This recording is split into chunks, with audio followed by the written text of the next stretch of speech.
और आप देख रहे हैं CCN मंडला। कलेक्टर डॉक्टर सलोनी श्रीराम ने मंडला विकासखंड के विभिन्न ग्रामों का भ्रमण करते हुए उप स्वास्थ्य केंद्रों में आंगनबाड़ी केंद्रों के निरीक्षण किया। इस दौरान उन्होंने गर्भवती महिलाओं के पंजीयन, टीकाकरण एवं दवाइयों के वितरण तथा शिशुओं के टीकाकरण के संबंध में जानकारी ली। उन्होंने घर घर सर्वे का प्रत्येक गर्भवती महिलाओं का पंजीयन सुनिश्चित करने के निर्देश दिए। कलेक्टर ने कहा कि गर्भवती महिलाओं की काउंसलिंग करते हुए उन्हें टीकाकरण तथा पोषण आहार का महत्व बतलाएं। सकरी, ग्वारी एवं बखेरा गोंदी का निरीक्षण भी किया। उन्होंने निर्देशित किया कि आंगनबाड़ी भवनों के रखरखाव पर ध्यान दें, आवश्यकता अनुसार भवन की मरम्मत कराएं, बच्चों की रुचि के अनुरूप पेंटिंग कराएं, केंद्र में आने वाले बच्चों को खेलने की सामग्री प्रदान करें। उन्होंने कहा कि आंगनबाड़ी केंद्र में वातावरण को आकर्षक बनाएं, बच्चों की 100% उपस्थिति सुनिश्चित करें। विभिन्न ग्रामों के स्वास्थ्य सुविधाओं का पेयजल की उपलब्धता के संबंध में ग्रामीणों से फीडबैक लिया। उप स्वास्थ्य केंद्र, तिंदी तथा कोक्सर स्वास्थ्य केंद्र द्वारा प्रदाय की जा रही सेवाओं को बेहतर बनाने के निर्देश दिए। निरीक्षण के दौरान सर्वे रजिस्टर प्रस्तुत नहीं किए जाने पर अप्रसन्नता व्यक्त की। ग्राम सकरी में कलेक्टर ने गर्भवती महिला के घर पहुंचकर उसे टीकाकरण तथा पौष्टिक आहार, समय पर दवा लेने का महत्व बतलाया। ग्राम पड़ेरिया के बेगा टोला में भ्रमण के दौरान जनमन योजना में स्वीकृत आवासों का निरीक्षण किया। वहीं नल जल योजना के पंप हाउस का भी निरीक्षण किया। इस दौरान उन्होंने ग्राम में जल आपूर्ति के संबंध में ग्रामीणों से जानकारी ली। समय पर जल कर अदा करने तथा नलों में टोटी लगाने तथा पानी के सदुपयोग की बात कही। CM राय स्कूल सागर के निर्माण कार्य का निरीक्षण किया। उन्होंने कहा कि निर्माण कार्य में उपयोग में लाई जा रही सामग्री की गुणवत्ता पर विशेष ध्यान दें। समय सीमा की विभागीय समन्वय समिति की बैठक में कलेक्टर डॉक्टर सलोनी श्रीराम द्वारा दिए गए निर्देशों के परिपालन में मंगलवार को विशेष अभियान के रूप में जिले के विभिन्न क्षेत्रों में संचालित स्वास्थ्य तथा आंगनबाड़ी केंद्रों का आकस्मिक भ्रमण किया गया। जिले के सभी विभागों के अधिकारियों ने विभागीय कार्यों की मॉनिटरिंग के साथ ही स्वास्थ्य केंद्रों तथा आंगनबाड़ी केंद्रों में जाकर गर्भवती महिलाओं के पंजीयन, टीकाकरण तथा दवाइयों का वितरण के संबंध में जानकारी ली। मंडला जिले में अचानक मौसम का मिजाज बदला। तेज हवाओं के साथ बारिश हुई। जहां तापमान 40 डिग्री के पार जा रहा है, वहीं जनमानस को तेज गर्मी से बेहाल हो रहा है। तो बदलते हुए मौसम ने गर्मी से राहत दी। वहीं बादलों के साथ तेज हवाएं और बारिश ने तेज गर्मी के साथ जनमानस को बड़ी राहत दी है। मंडला जिले के सिजोरा बिछिया निवास में तेज हवाओं के साथ बारिश हुई, परंतु कुछ इलाकों में बादल छाए रहे, परंतु हवाएं चलती रहीं। कहीं कहीं तूफान, तेज हवाएं व छींटे पड़े, जिससे कि बड़े बड़े वृक्ष भी गिरे। अचानक मौसम के ठंडे होने से जनमानस को तेज गर्मी से राहत मिली है।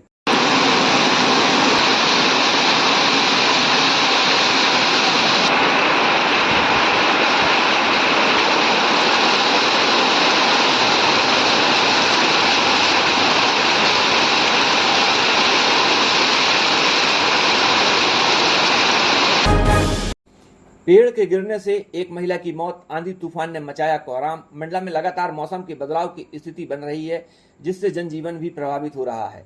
कभी तेज हवा, बारिश तो कहीं पर तूफान की स्थिति बनती है। ऐसे ही मंडला जिले के हरिनगर चौकी के अंतर्गत रामनगर में मंगलवार की शाम को तेज हवा तूफान उठा, जिसमें एक वृक्ष गिरा। वृक्ष के गिरने से उसकी चपेट में एक महिला आ गई और वृक्ष में दबने से उसकी मौके पर ही मौत हो गई। वहीं वृक्ष की शाखाओं में दर्जनों लोग घायल भी हुए हैं। मंगलवार को रामनगर की साप्ताहिक बाजार होती है, जहां बड़ी संख्या में लोग पहुंचते हैं। 4 व 5 बजे के बीच हवा और तूफान उठा, जिससे वहां लगा पीपल का पेड़ अचानक ही गिर गया और इसकी चपेट में एक महिला आ गई, जिसकी मौके पर ही मौत हो गई। वहीं पीपल की शाखाओं के संपर्क में आने से दर्जनों लोग घायल हुए हैं। घायलों को जिला अस्पताल पहुंचाया गया है, जहां उनका इलाज जारी है।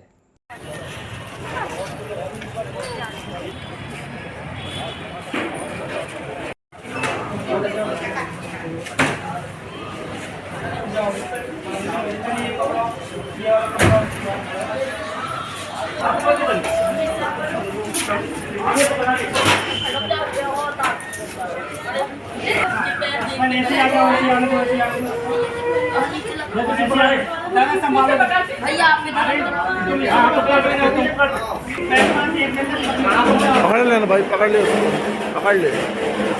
इसके साथ स्पाइन बोर्ड के साथ नहीं तो किसको झटक दे बाहर। हाँ छोड़ दो।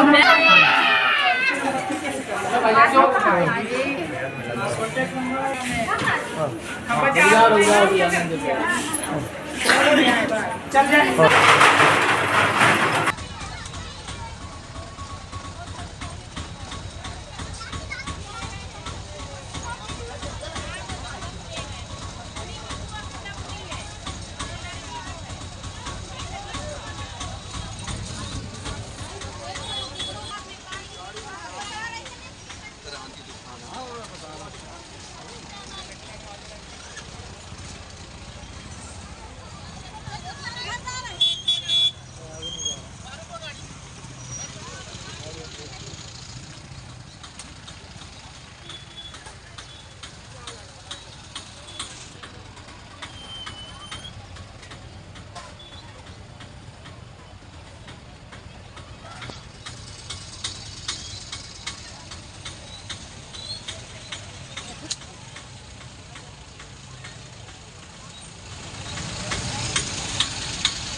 भगवान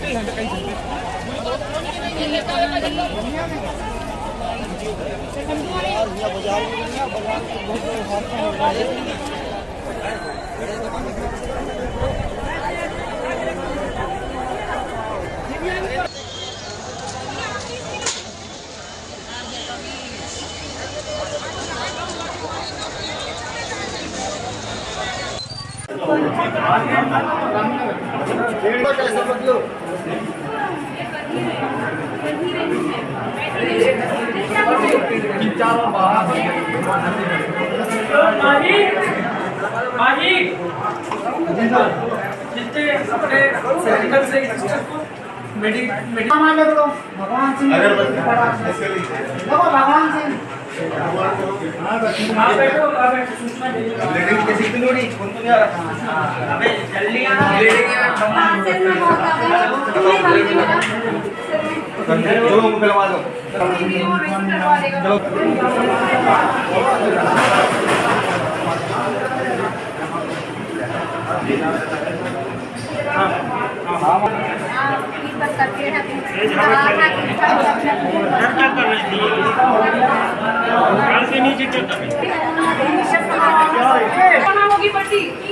पट्टी हो गया नहीं समझ दर्द देंगे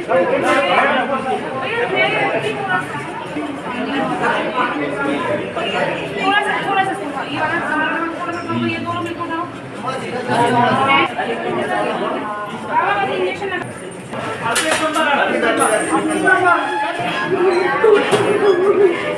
इनको अंदर क्यों नहीं पहुंचे जी बच्चे?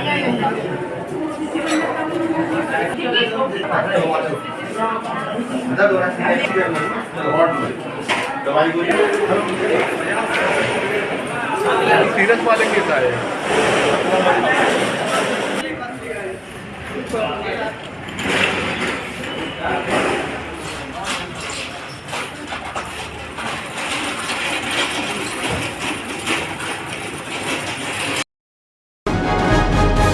बीजाडांडी विकास खंड के बीईओ 4 स्कूलों के प्रभार पर हैं। जब इसकी जानकारी मीडिया कर्मियों ने लेनी चाहिए तो उल्टे बीईओ साहब पत्रकारों पर ही बरस पड़े और उन्होंने उल्टे पत्रकारों से ही कह डाला कि हमें पता है कि आप किस प्रकार के पत्रकार हैं, हमारे पास 4 पत्रकार ही वैलिड हैं। बता दें कि विकासखंड शिक्षा अधिकारी अवधेश दुबे पत्रकारों से अभद्रता करते नजर आए।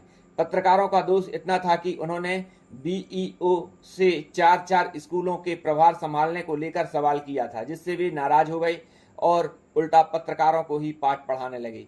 उन्होंने यह तो नहीं बताया कि वे कैसे 4 स्कूलों का प्रभार संभाल रहे हैं। विकासखंड शिक्षा अधिकारी के इस व्यवहार से नाराज पत्रकारों ने सहायक आयुक्त जनजाति कार्य विभाग को ज्ञापन सौंपा है, जिस पर उन्होंने संज्ञान में लेकर जांच की बात कही है। अंजनिया से सलीम खान की रिपोर्ट।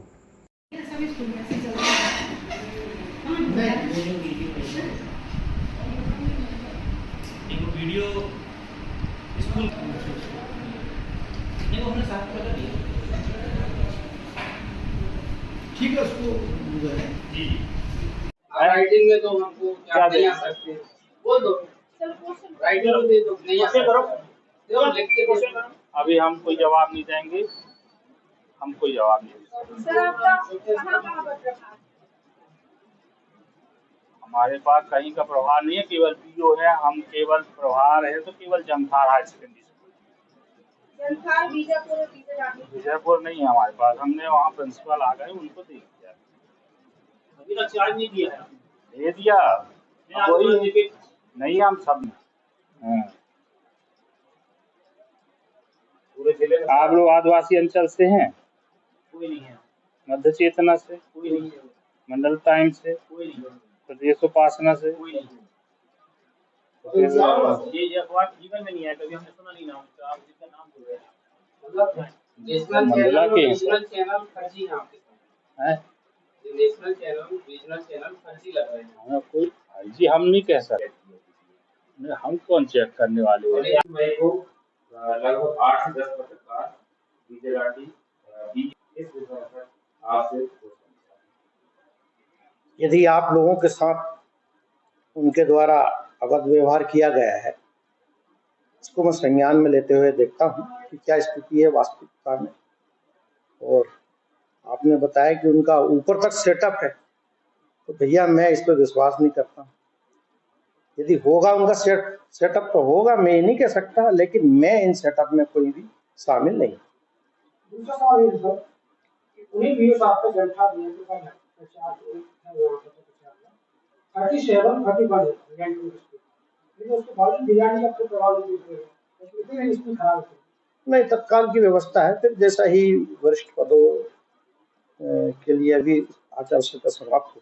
डीईओ पद के अलावा उनके पास अतिरिक्त 3 प्रभार है, ऐसी क्या जरूरत पड़ रही कि एक प्रभार और उनको देना पड़े? देख रहा हूँ क्या डीडीओ पावर है उनके पास, अभी तत्काल में डीडीओ पावर चेंज करना पड़ेगा, इधर उधर करना पड़ेगा।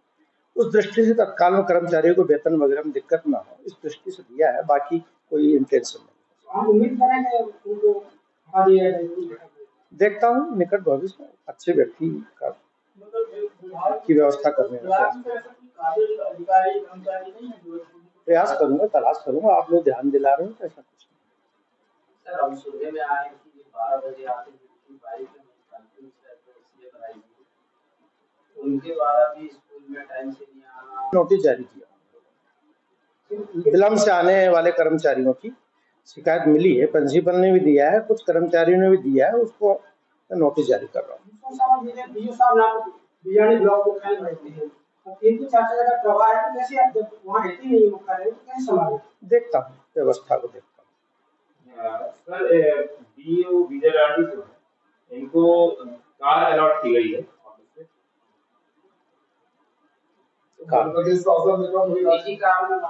यदि वो लिखा है तो वो जानते हैं और वो उसका उत्तर वही दे पाएंगे।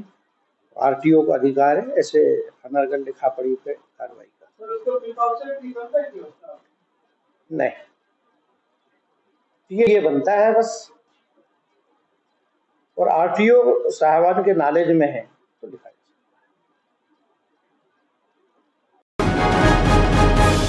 पुलिस अधीक्षक रजत सकलेचा के निर्देशानुसार समस्त थाना चौकियों के क्षेत्र में वारंटियों की धरपकड़ की जा रही है। इसी तारतम्य में मोती नाला JMFC न्यायालय बिछिया से प्राप्त प्रकरण क्रमांक 277/19 धारा 279, 337, 338 भारतीय दंड विधान मामले के 3 वर्ष से फरार वारंटी जो स्थायी वारंटी है मिट्ठन लाल पिता भरत लाल विश्वकर्मा उम्र 35 वर्ष निवासी लखनपुर थाना समनापुर जिला डिंडोरी को उसकी शकुनत से गिरफ्तार कर न्यायालय बिछिया में पेश किया गया है। देखा गया है कि कुछ कर्मचारी अपने कार्य क्षेत्र पर नहीं पाए जाते हैं और यही हाल है विकासखंड मवई का, जहां हमेशा ही कुछ कर्मचारी अपने कार्यालय से नदारद रहते हैं। ऐसा ही मामला महिला बाल विकास के परियोजना अधिकारी और बाबू का है, जो अपने मुख्यालय से हमेशा नदारद रहते हैं। जब आसपास के लोगों से जानकारी ली गई तो पता चला कि वर्षों से यहाँ का कार्य यहाँ पर पदस्थ भृत्य दिख रहा है। यहाँ के साहब और बाबू कभी कभी आते हैं। जब बाबू से बात की गई तो पता चला कि बाबू छुट्टी पर हैं और शादी में गए हुए हैं और परियोजना अधिकारी भी शादी में गए हैं। जिसके बाद जिला कार्यक्रम अधिकारी से संपर्क किया गया तो पता चला कि आदर्श आचार संहिता के चलते किसी को कोई छुट्टी नहीं दी गई है, न ही किसी की छुट्टी कार्यालय में स्वीकृत हुई है।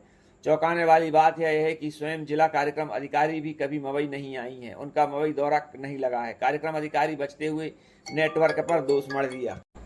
उन्होंने कहा कि मवई विकासखंड में नेटवर्क का इशू है, इसी वजह से यहाँ के कुछ कर्मचारियों को जिला कार्यालय में अटैच किया गया है। गौर करने वाली बात है कि विकासखंड मवई के दूसरे और भी कार्यालय संचालित है जहाँ पर कर्मचारी अधिकारी हैं, उन्हें नेटवर्क से परेशानी नहीं है। सिर्फ महिला बाल विकास कार्यालय में ही यह परेशानी है, जिससे साफ पता चलता है कि जिला कार्यक्रम अधिकारी को सब पता है, परंतु इसके बाद भी यहाँ नदारद रहने वाले बाबू व अन्य कर्मचारी पर कोई कार्रवाई नहीं की जाती है। जब कार्यक्रम अधिकारी से पूछा गया कि आपका मवई दौरा क्यों नहीं लगा तो उनका कहना था कि शासन से हमें गाड़ी नहीं मिली है, इस वजह से हम दौरा करने में असमर्थ हैं। तो इनके पास अपने कर्तव्यों से बचने के अनेकों कारण हैं। परियोजना कार्यालय की स्थिति देखी जाए तो पूरा परिसर कबाड़ खाना बना हुआ है। शासन की स्वच्छता मिशन की कैसे धज्जियां उड़ाई जा रही हैं। एक तरफ अधिकारी के बहाने पर बहाने तो दूसरी तरफ अधीनस्थ कर्मचारी कार्यालय से नदारद रहते हैं और एक भृत्य के भरोसे पूरा कार्यालय चल रहा है।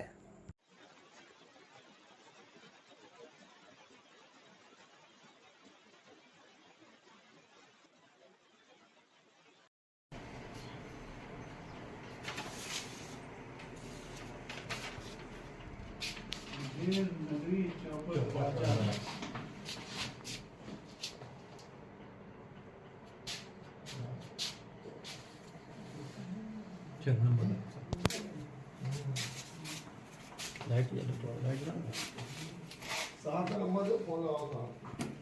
है इलेक्ट्रिसिटी के बल्ब है मगर फ्यूज जला बटन को और है तो बटे भी नहीं है। देखो सब रखे हैं यहाँ पे। प्रोत्साहन बांटना है बच्चों को, कोई नहीं बांट पाएंगे।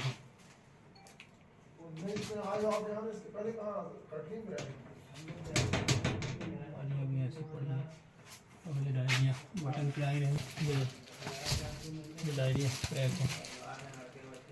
अभी कितने मिल रही है? तो यहाँ में बाबू रहता है ना, कोई रहता है, सब काम आप कंसर्न आप। मुझे नेटवर्क की प्रॉब्लम तो बताई है कि वहाँ नेटवर्क का इशू रहता है और आपने ये संज्ञान में मेरे लाया है, तो मैं उसकी जांच जरूर करूंगी और परीक्षण करके उसके बाद उस पर कार्रवाई भी होगी। 14 कर्मचारी है वहाँ पर, 14 क्यों नहीं रहती, ये हमेशा उस ऑफिस में मिलता है। तो बाकी कर्मचारी क्या सारे के सारे नेटवर्क की प्रॉब्लम के कारण मंडला में? नहीं, ऐसा तो नहीं है, कुछ लोग अटैच भी हैं वहाँ से, उसके कारण नहीं मिले होंगे आपको। बाकी हम देख लेंगे और जांच करेंगे और जांच परीक्षण के पश्चात आपको सब बता देंगे। मैडम जिस दिन हम लोग गए हुए थे वहाँ पर, उस दिन हमने अधिकारी सहित वहाँ जो हेड श्रेणी कर्मचारी है, एक दरवेशी है, इन सभी को हमने फोन लगाया और सभी का एक ही शब्द कहना था कि सब शादी में छुट्टी वगैरह। नहीं, अभी तो किसी ने मुझसे अवकाश नहीं लिया है। मैडम लगभग कितने लोग अटैचमेंट? मुझे जानकारी देखनी पड़ेगी इसकी। लेकिन अटैचमेंट का नियम कभी बंद?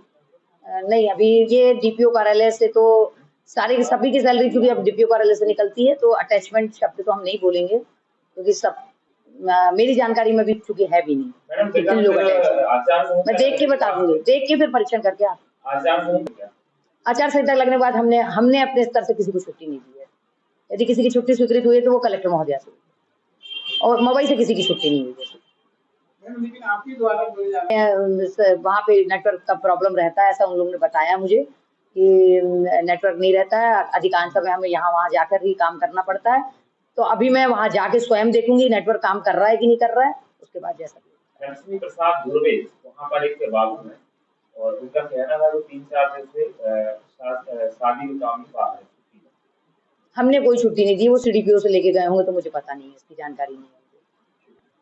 लगता है कि आप बता रहे हैं कि जियो का नेटवर्क वहाँ आता है, लोगों के पास एयरटेल होगा, क्योंकि हम लोग तो बीएसएनएल से काम करते हैं, बीएसएनएल तो काम करते ही नहीं है, हम लोग तो बीएसएनएल लगा सकते हैं। तो पर्सनली फोन से लोग काम कर रहे हैं, अभी पर्सनल के डेटा से काम कर रहे हैं, है ना। नेटवर्क ना होने के कारण ये माना जाता है? नहीं, नेटवर्क तो नहीं बोलूंगी मैं, नहीं, बिल्कुल नहीं, ऐसा नहीं बोलेंगे हम कि नेटवर्क नहीं है इसलिए कहीं भी काम करें, ऐसा बिल्कुल नहीं है। वहीं रह के उनको काम करना है। हमने उनको स्वान के लिए भी बोला था, स्वान कनेक्शन से काम करो तो बहुत स्लो चलता है, तो कई बार ऐसी इशू बनती, तब वो नेटवर्क, तब वो यहाँ आके काम करते हैं।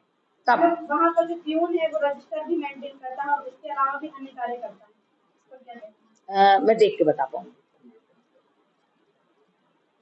पानी पिलाने का भी नहीं है उसका काम, उसका फाइलें देने का काम होता है। हाँ, प्यून पानी भी देने के लिए नहीं है, वो फाइलें लेन देन करना, पहुंचाना, डाक देना। अब मैं खुद देख लूंगी, आपने बहुत अच्छे संज्ञान में ला दिया मेरे, मैं इसको स्वयं जाकर देखूंगी मैं और उसके बाद मैं इस पर कार्रवाई करूंगी। मैडम ये भी देखा गया, यदि ऐसा मिला तो मैं जरूर कार्रवाई करूंगी। मैडम ये भी देखा गया कि वहाँ पर ऑफिस में एक बिस्तर लगा हुआ है और अलमारी में जो है बेडशीट रखी हुई है या चादर रखी हुई है। नहीं हो सकता वो चौकीदार, जो कि उसको वहाँ चौकीदार को भी वहीं।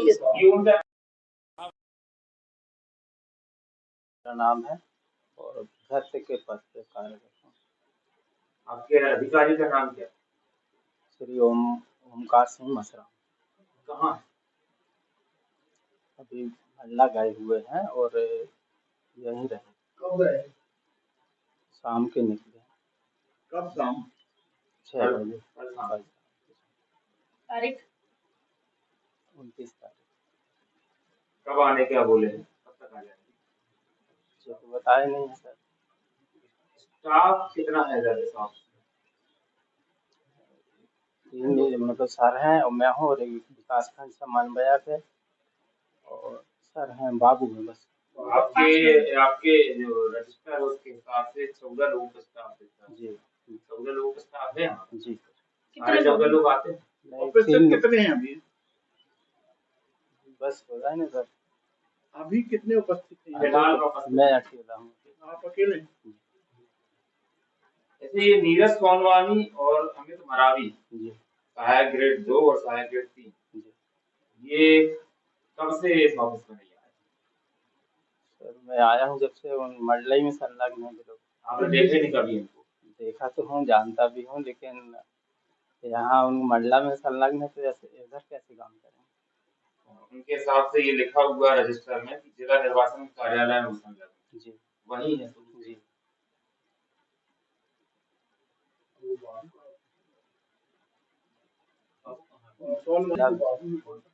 और यहाँ स्टाफ में मतलब हर समय कौन है? धुर्वे बाबू, लक्ष्मी प्रसाद धुर्वे। लक्ष्मी प्रसाद धुर्वे वो भी सर के साथ गए थे मंडला। कल से ही गए? जी। मतलब आप ही चला रहे हैं इस पूरे ऑफिस? नहीं, मैं तो क्या जानूं, सर लोग काम करते हैं, बाबू काम करते हैं। रजिस्टर में तो नाम आप लिख रहे थे ना? जी, थोड़ा बहुत काम कर लेता हूँ। रजिस्टर मेंटेन पूरा आप करते हैं? नहीं, बड़े बाबू करते हैं। अभी तो देख रहे थे हम लोग कि आप रजिस्टर मेंटेन कर रहे हैं। जब नहीं रहते कोई तो चढ़ा लेते, समय में सब काम होना चाहिए। समय में सारे काम करते हैं? नहीं, काम इसके अलावा और क्या क्या काम करते हैं? बस झाड़ू लगाना, साफ करना, पानी भरना, रहना। ऑफिस का भी कुछ काम करते हैं?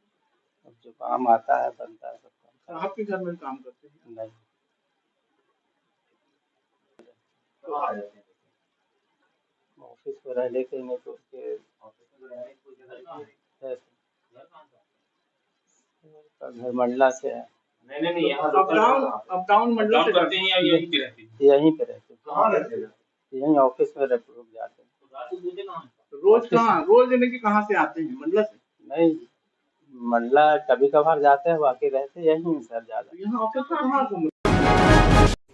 रामनगर में हुई घटना में घायल हुए जिला चिकित्सालय में उपचार किया जा रहा है। सभी घायलों के स्वास्थ्य में तेजी सुधार हो रहा है। 6 घायल स्वस्थ होकर अपने घर भी पहुंच गए हैं। कलेक्टर डॉक्टर सोनीश राणा ने जिला चिकित्सालय पहुंचकर घायलों के उपचार की व्यवस्थाओं का जायजा लिया। इस दौरान उन्होंने घायलों से चर्चा भी की, उनकी कुशलक्षेम पूछी। प्राप्त जानकारी के अनुसार मंगलवार की शाम रामनगर में घटना में घायल लोगों को जिला चिकित्सालय में भर्ती किया गया था, जहां पर उन्हें विशेषज्ञ चिकित्सकों की निगरानी में बेहतर उपचार प्रदान किया जा रहा है। घायलों को उनकी आवश्यकता अनुसार X-ray, CT scan, blood bank, pathology आदि की सेवाएं प्रदान की जा रही हैं। सभी घायलों के स्वास्थ्य में तेजी सुधार हो रहा है। बुधवार को 6 घायलों को जिला चिकित्सालय से डिस्चार्ज भी किया गया है। जबलपुर रेफर किए गए घायलों के स्वास्थ्य में भी लगातार फॉलोअप लिया जा रहा है।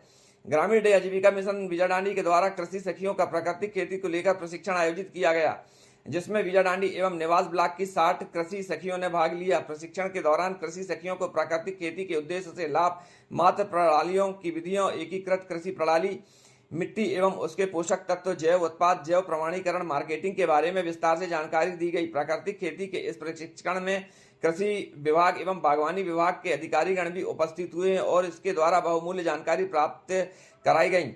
इस प्रशिक्षण के दौरान कृषि सखी को जैव उत्पाद बनाने के तरीका प्रदर्शन के माध्यम से भी समझाया गया है।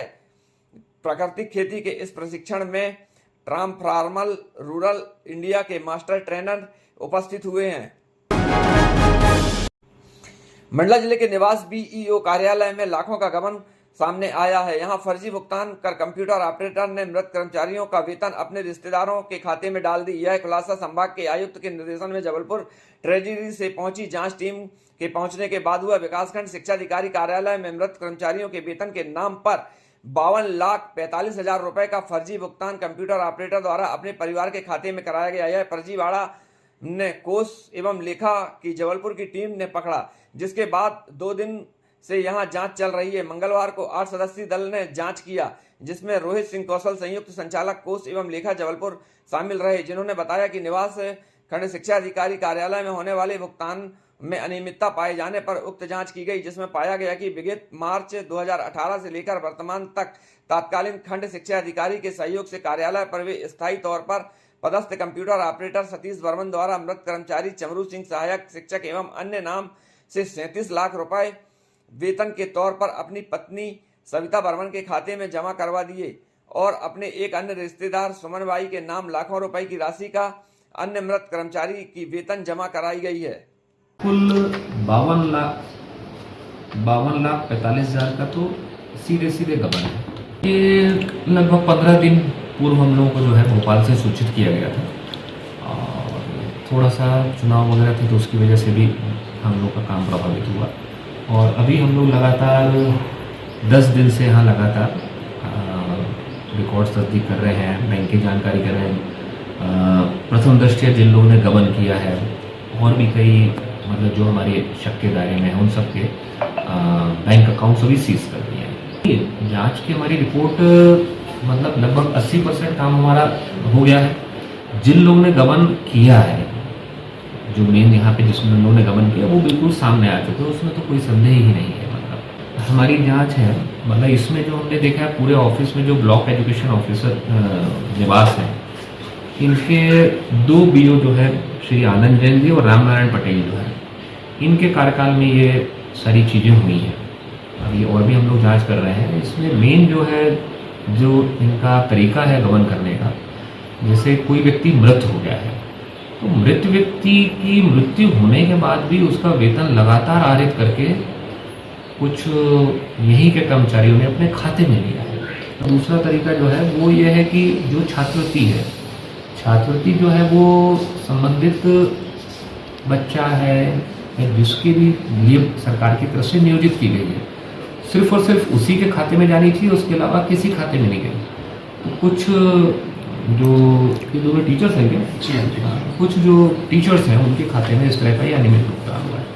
फिर संबद्धता शुल्क दिया जाता है MP बोर्ड को, वो पैसा भी जो है तो कायदे से बोर्ड को ड्राफ्ट के माध्यम से या किसी के माध्यम से देना चाहिए, वो भी उन्होंने अपने खाते में लिया है। जो सामान्य तौर पे कर्मचारियों को हाउस रेंट अलाउंस मिलता है उसको भी बढ़ा के लगभग 3-3.5 लाख के आसपास का जो है अधिक राशि का भुगतान मतलब प्राप्त किया संबंधित लोगों ने। मातृ एवं शिशु मृत्यु दर की समीक्षा करते हुए कलेक्टर डॉक्टर सलोनी राणा ने निर्देशित किया कि प्रत्येक गर्भवती महिला का समय पर पंजीयन कर उनके टीकाकरण की कार्रवाई सुनिश्चित करें। प्रत्येक गर्भवती महिला के प्रीवियस हिस्ट्री का अध्ययन करते हुए आवश्यकता अनुसार उनकी जांच कराएं। जांच परिणामों के आधार पर उनकी काउंसलिंग तथा उपचार की व्यवस्था करें। मातृ तथा शिशु मृत्यु दर को नियंत्रित करने में आशा कार्यकर्ता, ANM तथा CHO की भूमिका महत्वपूर्ण होती है। समीक्षा बैठकों को सीखते हुए अपने कार्यों में सुधार करने की आवश्यकता है। विकास खंडों के मातृ तथा शिशु मृत्यु के प्रकरणों की विस्तार से समीक्षा की। उन्होंने निर्देशित किया कि स्वास्थ्य संबंधी विषयों के संबंध में समाज को जागरूक करना स्वास्थ्य के विभाग की जिम्मेदारी है। गर्भवती महिलाओं का समय पर चिन्हांकन करते हुए उनकी अनमोल पोर्टल पर एंट्री करें। हीमोग्लोबिन, ब्लड प्रेशर, वजन एवं शुगर आदि की जांच तथा प्रीवियस हिस्ट्री के आधार पर सावधानी पूर्वक हाई रिस्क महिलाओं का चिन्हांकन करें तथा जांच रिपोर्ट उनकी काउंसलिंग तथा उपचार की व्यवस्था सुनिश्चित करें। उपलब्ध संसाधनों के आधार पर सभी स्वास्थ्य केंद्रों में बेहतर उपचार प्रदान करें। आवश्यकता अनुसार रेफर न करें। यदि किसी गर्भवती महिला को जिला चिकित्सालय अथवा मेडिकल कॉलेज रेफर किया जाता है तो संबंधित चिकित्सक उसका फॉलोअप भी करें। इस संबंध में सुमन डेस्क का भी उपयोग करें। नवजात शिशु का स्वास्थ्य उसकी मां के स्वास्थ्य पर निर्भर करता है, इसीलिए आवश्यक है कि प्रत्येक गर्भवती महिला के पंजीयन, टीकाकरण एवं उपचार पर विशेष ध्यान दिया जाए। प्रसव के 42 दिन तक मां एवं बच्चे का प्रभावी फॉलोअप करें। उन्होंने गर्भवती महिलाओं के नवजात शिशुओं के टीकाकरण के संबंध में आवश्यक निर्देश दिए। अंतर्राष्ट्रीय रेड क्रॉस दिवस के अवसर पर आयोजित कार्यक्रम को संबोधित करते हुए कलेक्टर ने कहा कि रेड क्रॉस सेवा का एक सशक्त माध्यम है। जहां सहायता के सभी विकल्प समाप्त हो जाते हैं वहां रेड क्रॉस सहयोगी बनता है। कठिन समय में लोगों को सहयोग कर रेड क्रॉस ने समाज का विश्वास अर्जित किया है, जिसका परिणाम यह है कि लोग स्वप्रेरणा से इस समिति से जुड़ रहे हैं। कलेक्टर ने रेड क्रॉस के माध्यम से मंडला जिले में किए गए सहयोग के कार्यों का भी उल्लेख करते हुए आमजन से भी भागीदारी करने का आह्वान किया है। उन्होंने कहा है कि रेड क्रॉस की सहायता से अनेक जिंदगियों में बदलाव आया है। सेवा के लिए मजबूत इच्छा शक्ति और नियत आवश्यक है। रेड क्रॉस की सफलता का श्रेय उन दाताओं को जाता है जिन्होंने अपनी सामर्थ्य के अनुरूप सहयोग प्रदान किया है, समिति के सेवा कार्यों के लिए सक्षम बनाया है। डॉक्टर सलोनी राणा ने उपस्थित लोगों को रेड क्रॉस के माध्यम से सेवा कार्यों से जुड़ने का आह्वान किया। उन्होंने संबोधित करते हुए कलेक्टर ने 2 जून माह में आयोजित होने वाले रक्तदान शिविर का भी जानकारी दी है, सभी से सहयोग की अपील की है। इससे पूर्व में सिविल सर्जन डॉक्टर विजय दुर्वे द्वारा कार्यक्रम का प्रतिवेदन प्रस्तुत किया गया। इस अवसर पर सेवा के विभिन्न क्षेत्रों में उत्कृष्ट कार्य करने वाले सेवाभावी समाज सेवियों को सम्मानित किया गया। नैनपुर क्षेत्र के बुधवारी बाजार में रात्रि को अचानक आग लगी। आग की चपेट में जूते, चप्पल और कपड़े की दुकानें आई, जो जलकर पूरी तरह से खाक हो गई हैं। आग की चपेट में 3 दुकानें आई हैं, जहां व्यापारियों का लाखों का नुकसान हुआ है। मौके पर दमकल के वाहन पहुंचे और बड़ी मशक्कत के बाद आग को बुझाया गया है, आग पर काबू किया गया है। आग लगने के कारण अभी अज्ञात हैं।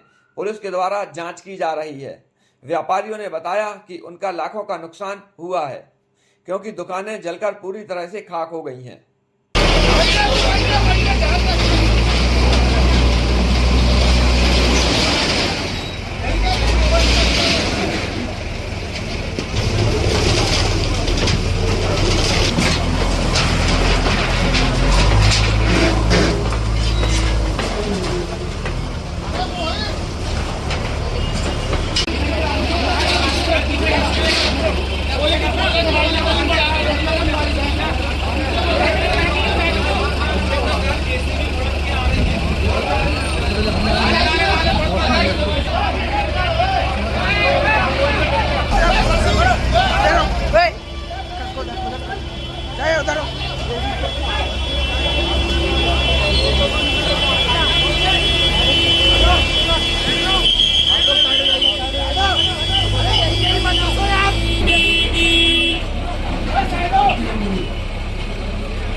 जी मैडम, आज ये क्या मामला है बुधवारी बाजार में जो अंगार लगी हुई है? बुधवारी बाजार में जो मंडला शिवनी रोड है वहाँ पे आग की घटना हो गई है। 3 दुकानों में आग लगी, कपड़े की, जूते की और जलेबी की दुकान है। तो आग पे काबू पा लिया गया है। जेसीबी मशीन के द्वारा भी वहाँ जो टंकी और इस तरह से चीज़ें थी, अग्निशमन चीज़ों की मदद से सबको हटा दिया गया है। पानी, फायर ब्रिगेड पहुँच के पानी के द्वारा पूरी चीज़ों को अभी तक जो है उसमें कारगर हो चुके हैं और कारण अभी पता नहीं चल पाया आग लगने का। कितने का नुकसान हुआ? लगभग मैडम कितने का नुकसान हो गया? कुछ सामान तो पूरा जल चुका है, कुछ बचा लिया गया है। अभी इसका एस्टिमेशन प्रॉपर नहीं दिया जा सकता। Thank you. मंडला कोतवाली थाना में एक युवती के लापता होने का मामला सामने आया। युवती के माता पिता के साथ उसके समाज के लोग भी लामबंद हो गए और सभी कोतवाली थाने पहुंच गए। उन्होंने बताया कि उनकी 22 वर्ष की बेटी लापता है, जिसकी शिकायत कोतवाली थाना मंडला में दर्ज कराई गई है। उन्होंने एसपी से त्वरित कार्रवाई कर बेटी को ढूंढ निकालने की मांग की है। वहीं एसपी ने कहा है कि जल्दी ही दस्तयाबी की जाएगी और उनके बयानों के आधार पर वैधानिक कार्रवाई भी की जाएगी।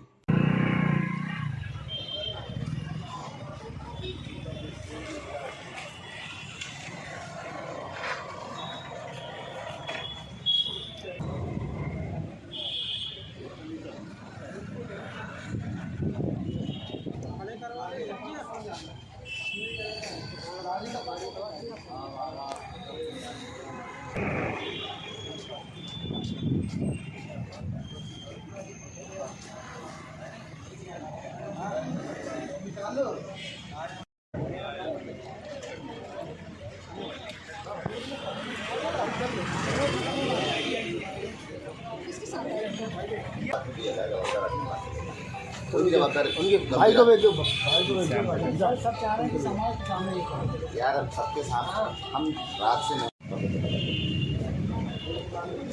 आप बताओ क्या कोई समझदार आदमी करता है? ठीक है, मैं बता दूँगा उसको, हम लोग वही कर रहे हैं। वो सब बातें हमको मालूम है। नहीं यार देखो मेरी बात, तुम्हारे ख्याल से तुम्हारे हिसाब से हो सकता है, हम लोग अगर उसको सार्वजनिक बातचीत करेंगे, देखो हम लोग दूर गए, हमारी चीज़ होगी।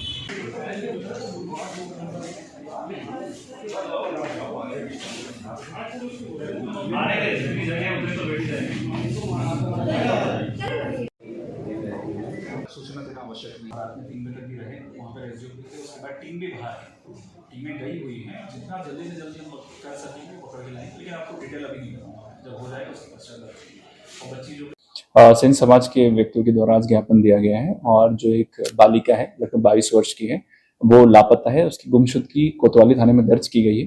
परिवारजनों को आशंका है और ऐसे बिंदु भी आ रहे हैं कि वो किसी अन्य समाज के युवक के साथ में, जो कि यहाँ पे मंडला में ही कार्य करता था, उसके साथ गई है। परिवारजनों का आरोप है कि उसको बरगला करके ले जाया गया है, तो उसकी जल्दी दस्तयाबी की जाएगी और उनके बयानों के आधार पर उसमें वैधानिक कार्रवाई की जाएगी।